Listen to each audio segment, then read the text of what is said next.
guys kasi in-allergy ako na ang aking chest lock. That's why. Oh, nag-uunga ang aming Carabao.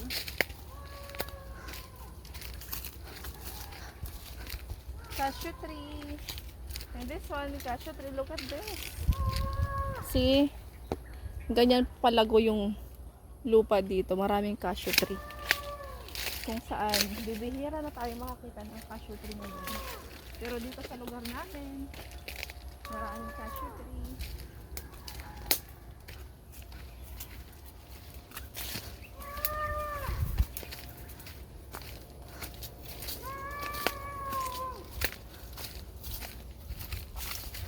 Ayan. So, makikita nyo dito. Kalabaw namin yan. Ayan, kalabaw yan ni Papa. At ito nakikita nyo kalawakan. Hindi amin yan.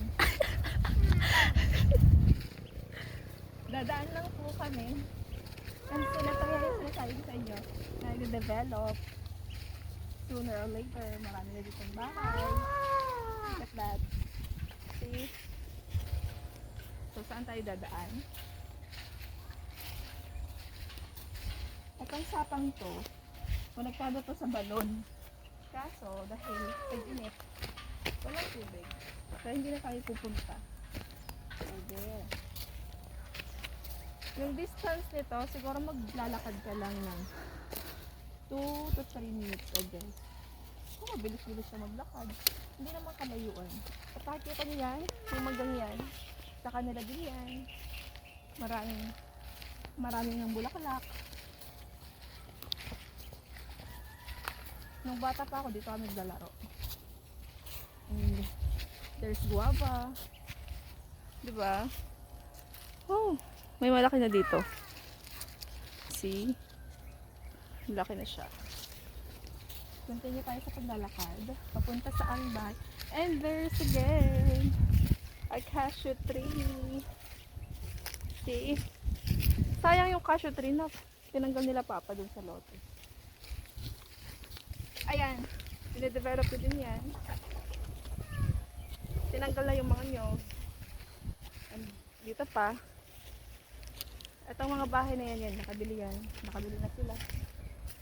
At nakapagpatayo na. Kami medyo malayo-layo yung amin.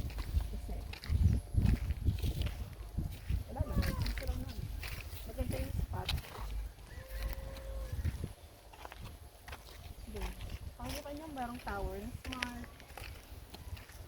Sa likod pala nito, elementary school, kung saan ako nag-aaral at nag-graduate. At makikita nyo yung pamangkin ko, doon. Nagpapastol ng kalabaw.